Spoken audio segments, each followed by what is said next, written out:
Hello বন্ধুরা, আসসালামু আলাইকুম। আপনারা সবাই কেমন আছেন? আশা করি সবাই ভালোই আছেন। তো আজকে আপনাদের সামনে নিয়ে এসেছি। আজকাল আমাদের সবারই চুল পেকে যায়, তো দেখাবো কীভাবে মেহেদি পাতা দিয়ে আপনারা চুলটাকে কালো করে নিতে পারেন। দেখুন, আমি আমার বাসার পিছনে একটি খালি জায়গা আছে, বেশি নয়। একটি টবের মধ্যে ছোট্ট একটি ডাল রুইয়েছিলাম। এটা আস্তে আস্তে অনেক বড় হয়ে গেছে, দেখতেই পাচ্ছেন আপনারা। একটা টিনের চাল পর্যন্ত লেগে গেছে, অনেক উঁচুতে উঠে গেছে। এই তো একটু অল্প ছোট, বেশি বড় নয়। তাই আপনারা চাইলে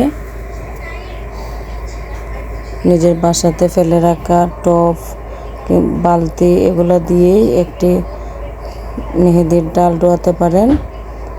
দেখেন, আমি পাতাগুলো উঠে নিলাম, অনেক বড় গাছ হয়ে গেল। পাতাগুলো দেখুন, অনেক পাতা তুলে নিয়েছি। এবং এই পাটি দিয়ে আমি কীভাবে কালারটা করি সেগুলো আপনাদের সঙ্গে আজকে শেয়ার করব। দেখুন, অনেকগুলো এক জায়গায় উঠে নিয়েছি, তারপরও আরও অনেক পাতা রয়ে গেছে। আমি আরও কিছু পাতা উঠাবো। আজকাল আমাদের সবারই তো চুল সাদা হয়ে যায়। আমি এটাকে চিচিয়ে নিয়ে ব্লেন্ডারে ব্লেন্ড করে নেব। ব্লেন্ডারের যে ছোটোটা থাকে সেটা দিয়ে ব্লেন্ড করে নিতে পারেন। আমি অল্প একটু পানি দিতে হবে, না হলে পাতাটা মিক্সার হবে না। তাই আমি এখন মিক্সিতে দিয়ে দেব। এই যে মিক্সিটা লাগিয়ে নিয়েছি, দেখুন হয়েছে অল্প। আমি আবার দিয়ে দেব। দেখুন, আমার পাতা মিক্স হয়ে গেছে। দেখুন কত সুন্দর হয়েছে, বাটা মেহেদির মতো। যে ছোটোটার মধ্যে দিয়েছি, দেখুন আমি একটি বাটিতে ঢেলে নিলাম। আরও রয়ে গিয়েছিলো, সেটিও আমি ব্লেন্ড করে নিলাম। দেখুন, অনেক মেহেদি হয়েছে। এবং সেটির মধ্যে আমি কী মিক্সাবো আমি আপনাদেরকে আজকে দেখাবো। এখানে আমি চা পাতা নিলাম, যেটি দিয়ে আমরা চা খাই, এবং বেশি পরিমাণে মেথি দিয়ে দিলাম। দেখুন, চা পাতাটা অল্প না, বেশি করে দিয়েছি, এবং মেথিগুলোও বেশি করে দিলাম। এটির মধ্যে দেখুন, এটা বলক উঠে গেছে। বলক উঠলে যে পানিটা উঠে যাবে, সেটা আমি মেহেদির সঙ্গে মিক্স করে দেব। এবং আপনারা যখন করবেন তখন আপনারা কিন্তু, এই যে আমি আরেকটি অ্যালোভেরা নিলাম, অ্যালোভেরার জেলটিও ওটার সঙ্গে এটার মধ্যে চেকে আমি পানিটা দিয়ে দিলাম, এবং আমি দিয়ে দেব। এটি একটি অনেক কালোর মতো একটি রঙ আসে মাথায়, চুলের মধ্যে। আপনারা কিন্তু প্রথম দিন দিয়ে তারপর তেল দিয়ে দেবেন। তারপর 2-1 দিন পর যখন শ্যাম্পু করবেন তখন দেখতে পারবেন অনেক কালো, যেরকম বাজারে কিনতে মেহেদি পাওয়া যায় সেগুলো দিলে যেরকমভাবে কালো পানি বের হয়, ওইভাবে কালো পানিটা বের হবে।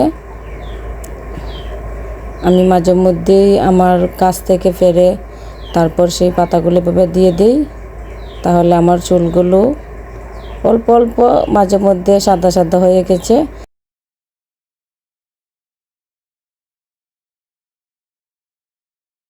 এখন দেখুন, এটি অল্প লাল হয়ে গেছে, এবং আপনাদের সঙ্গে শেয়ার করব।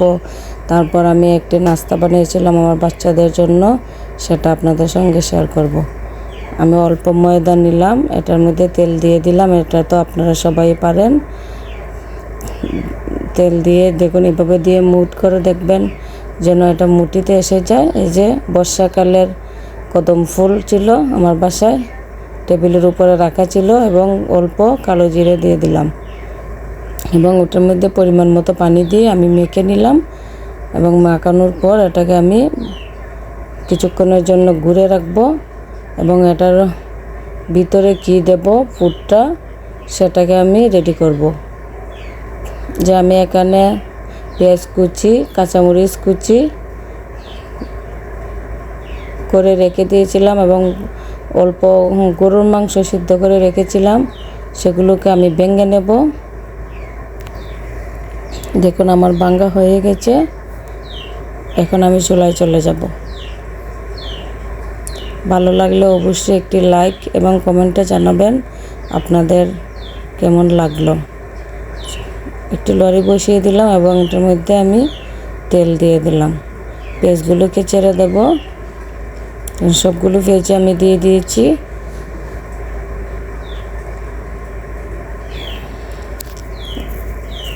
এটাকে নেড়ে নেড়ে এবং ওটার মধ্যে আমি হলুদ দিয়ে দিলাম এবং অল্প মরিচের গুঁড়ো দিলাম, যাতে কাঁচামরিচ, এখন আর কাঁচামরিচ তো বেশি ঝাল হয় না, সেজন্য আমি অল্প লাল মরিচের গুঁড়ো দিলাম এবং জিরে গুঁড়ো দিলাম। আর দিয়ে দেব কিছু পাঁচফোড়নের মশলা। আশা করি আপনাদের সবার ভালোই লাগবে। যেমন দেখতে সুন্দর তেমনি খেতে অনেক মজাদার। তারপর আমি মাংসগুলো দিয়ে দিলাম। ভালো লাগলে অবশ্যই আমার চ্যানেলটিকে সাবস্ক্রাইব করবেন নেক্সট ভিডিও পেতে।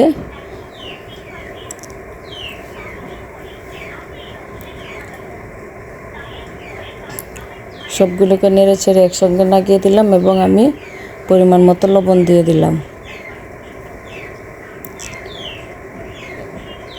এখন ওটাকে নাড়তে হবে, নাহলে নিচে লেগে যাবে। দেখুন আমার ময়দাটাও ফুটে এসেছে। দেখুন কত সুন্দর হয়েছে, সফট হয়েছে। এই যে আমি মেহেদিগুলো আমার হাতে দিয়েছিলাম আমার নখের মধ্যে, ও মেহেদিটা অনেক রং ছিল, অনেক সুন্দর হয়েছে। আপনারা চাইলে নিজের বাসাতে টবের মধ্যে ভাবে একটি মেহেদি গাছ লাগাতে পারেন, তাহলে কারো কাছ থেকে আর ছেয়ে আনতে হবে না। এটি একটি অমূল্য জিনিস। দেখুন আমি এটাকে রুটি বেলে নিলাম।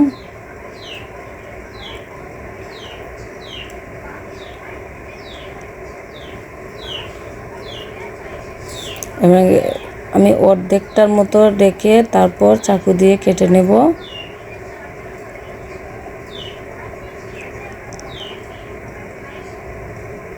পিঠাটি দেখতে অনেক সুন্দর হয়।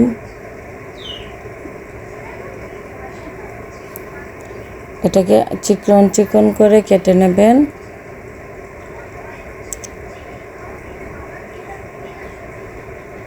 আপনারা বানালে বুঝতে পারবেন যে এটা কতটুকু চিকন করতে হবে।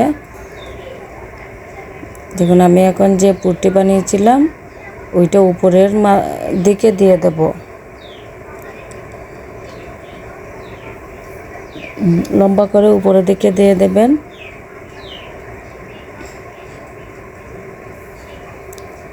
দিয়ে এভাবে বাইস করে দেবেন। এটার মধ্যে কোনো পানি ব্যবহার করতে হবে না। এই যে আমি এটা রুটিটা তো এদিকে লম্বা হয়ে গেছে, সেজন্য আমি আরও কুলে ফুট দিয়ে দিলাম, না হলে একদিকে লাগবে মুখে, আরেক দিকে খেতে ভালো লাগবে না। এখন এটাকে দেখতেই পাচ্ছেন আমি কিভাবে এটাকে বানাচ্ছি। এভাবে আস্তে আস্তে আপনারা এটাকে উঠিয়ে বলে নেবেন।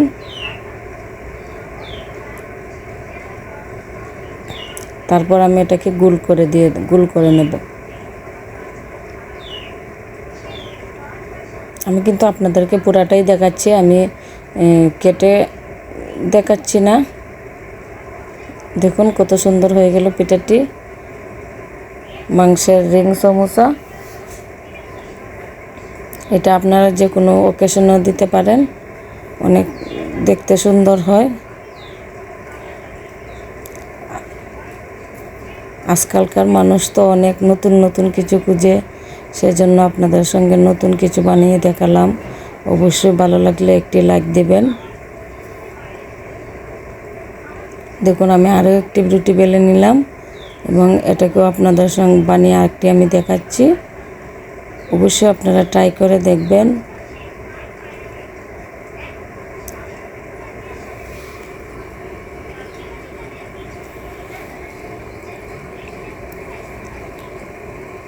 দেখুন আমি আগেরটির মতোই পুরটা লম্বালম্বিভাবে দিয়ে দিলাম এবং এটাকে টেনে ভিতরে প্রথমে ঢুকিয়ে দেবেন, না হলে কিন্তু পুরটা বের হয়ে যাবে।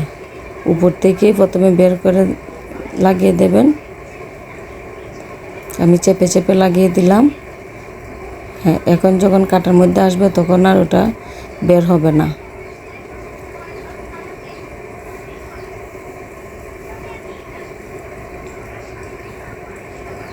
দেখুন কত সুন্দর হয়ে গেল। এভাবে আমি অনেকগুলো বানিয়ে নিলাম। দেখুন আমি অনেকগুলো বানিয়ে নিয়েছি। তারপরে এটাকে ভাজার পালা। একটু লড়ের মধ্যে বা পাইপ্যানের মধ্যে তেল দিয়ে ভেজে নেব এবং অনেকগুলো একসঙ্গে দেবেন, ভেঙে যেতে পারে। লালচে করে ভেজে তুলে নেবেন। দেখুন আমি কিছু ভেজে নিয়েছি, আরও যেগুলো রয়েছে সেগুলোকে ভাজতে দিয়ে দেব।